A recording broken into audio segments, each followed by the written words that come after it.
यही बताया गया है कि कोई भी व्यक्ति मृत्यु के बाद अगर प्रेत योनि में है, अगर उसकी अकाल मृत्यु हुई है, उसके नाम से श्रीमद् भागवत की कथा कर दो तो वो भी महाराज मुक्त हो जाता है। किसी के घर में पितृ दोष हो, समस्याएं हो रही हो, महाराज श्रीमद् भागवत की कथा वो व्यक्ति कराए, निश्चित ही उसके घर में सुख शांति का निवास होता है। आप देखिए ना, धुंधकारी जैसा पापी महाराज कौन होगा? इतना पापी व्यक्ति भी जिसे भगवान के वैकुंठ को प्राप्त हुआ, भगवान के पार्षद उसे लेने के लिए वहां पर आए। आप देखिए, हम सब चाहते हैं महाराज कि इस दुनिया में जब तक हम जीवित हैं तब तक हम खुशी खुशी जिएं, और जब मर जाए तो भगवान को प्राप्त हो जाए। सब यही चाहते हैं ना, जितनी भी दिन जिए खुशी खुशी जिए और मर जाए तो भगवान को प्राप्त हो जाए। लेकिन महाराज इतना आसान नहीं है। भगवान को प्राप्त करना उतना ही कठिन है महाराज। अच्छे अच्छे भक्त भी भगवान को प्राप्त नहीं कर पाते।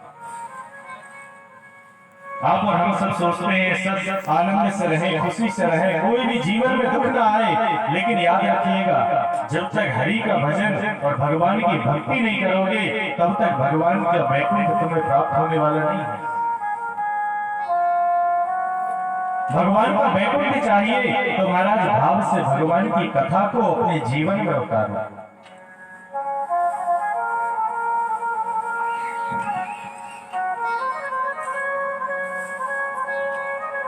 बोलिए श्री वृंदावन बिहारी लाल की जय। जितना हो सके भगवान की कथा को जीवन में उतारो, क्योंकि देखिए ऐसे ऐसे पापी भी इस भागवत कथा से मुक्त हो जाते हैं। कल मैंने यहाँ पर आपको वर्णन करके बताया था, कितना भी बुरा पापी हो भागवत की कथा सुनकर के पवित्र हो जाता है। प्रेत योनि में हो वो भी महाराज मुक्ति को प्राप्त हो जाता है, भगवान के वैकुंठ को प्राप्त हो जाता है। अब देखिए वैकुंठ क्या है? आप और हम सब महाराज अपने यहाँ किसी की मृत्यु होती है तो अपन उसकी फोटो के सामने स्वर्गीय लगा देते हैं। क्या आपको पता होता है वो व्यक्ति स्वर्ग में गया है कि नहीं? क्या आप में से किसी को पता है वो स्वर्ग में गया है? पर हम लिख देते हैं स्वर्गवासी, क्योंकि हमें हमारा ये भाव है कि हमारे संबंधी जो है वो स्वर्ग में गए होंगे।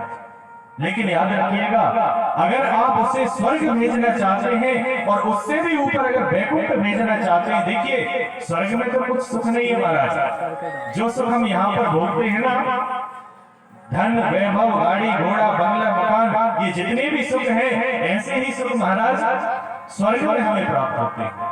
स्वर्ग में और कुछ नहीं है। इसलिए बंधुओं, स्वर्ग की कामना को छोड़ दो, मन में एक ही कामना रखो कि भगवान के श्री चरणों में हमारी मुक्ति हो और हमें भगवान का वैकुंठ धाम प्राप्त हो, जो सबसे श्रेष्ठ है।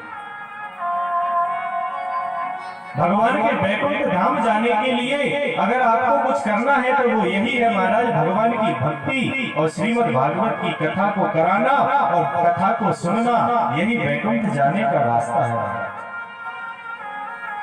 आप इससे वैकुंठ जा सकते हैं। क्योंकि देखो कितनी बड़ी बात बताई गई है शास्त्रों में, भाग्योदय बहुजन समर्जितेन सत्संगमं च लभते पुरुषो यदा वै। देखिए शास्त्रों में कहा गया है, एक जन्म का नहीं, दो जन्म का नहीं, तीन जन्म का नहीं, ना जाने हमने अपने कितने जन्मों में कितने पुण्य कर्म किए होंगे, तब जाकर के ये श्रीमद् भागवत की कथा हम सुन पाते हैं। महाराज शहर में तो हजारों की संख्या में लोग रह रहे हैं, लेकिन आपके जैसा भाग्यवान कोई नहीं है जो इस कथा पांडाल में आकर के कथा सुन रहा। अनेकों पुण्य जब उदित होते हैं तब जाकर के व्यक्ति यहाँ आकर के कथा सुन सकता है। नहीं तो महाराज अनेकों कार्य तो हर व्यक्ति के जीवन में लगे हैं, कोई भी फ्री नहीं है, लेकिन उनके भाग्य उदित नहीं हुए हैं, इसलिए वो कथा में नहीं आ पा रहे, और कुछ नहीं। भाग्यो गए बहुजन समर्जितेना सत्संग मम चलविते पुरुषो यदा अज्ञान हेतु कृत मोह मदान्त कारण नासम विधाय ही यदो दयते विवेक। हमारे अनेकों जन्मों के पुण्य जब उदित होते हैं तब श्रीमद् भागवत की कथा श्रवण करने को मिलती है। लेकिन यहाँ पर तुलसीदास जी महाराज कुछ और ही कह रहे हैं। क्या कहते हैं? विवेक संग विवेक ना होई, विवेक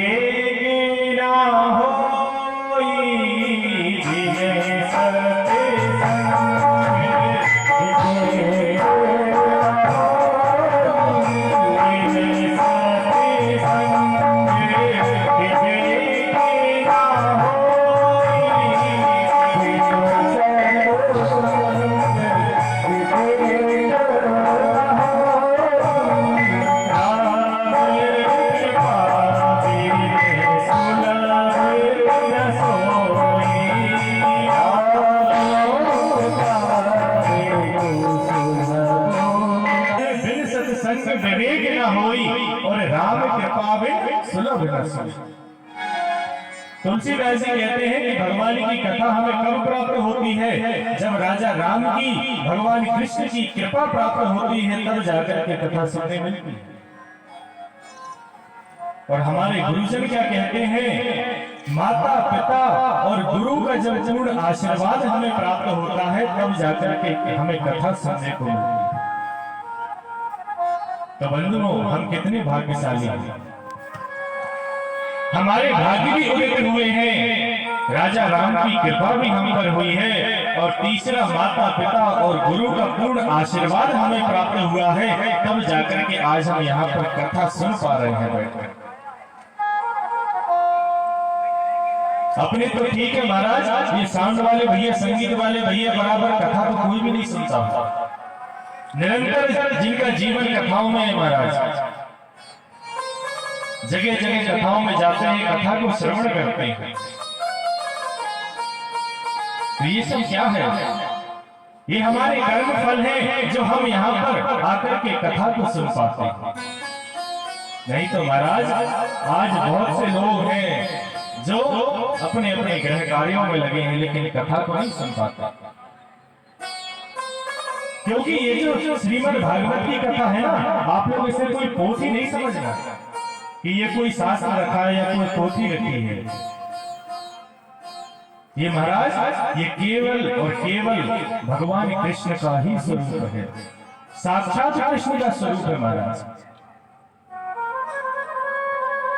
कृष्ण का स्वरूप जब भगवान गोलोक धाम को यहाँ से वापस गए ना, तो एक दिव्य ज्योति में परिणत होकर के आप अंतिम दिवस की कथा में सुनेंगे कि उन्होंने अंतिम दिवस में क्या किया। जब सब कुछ हो गया, इस पृथ्वी के भार को उतार करके भगवान जो है एक दिव्य ज्योति में परिणत होकर के श्रीमद् भागवत की पोथी में परिणत हो गए थे। कहीं गए नहीं है, हमारे सामने यहीं पर विराजमान है।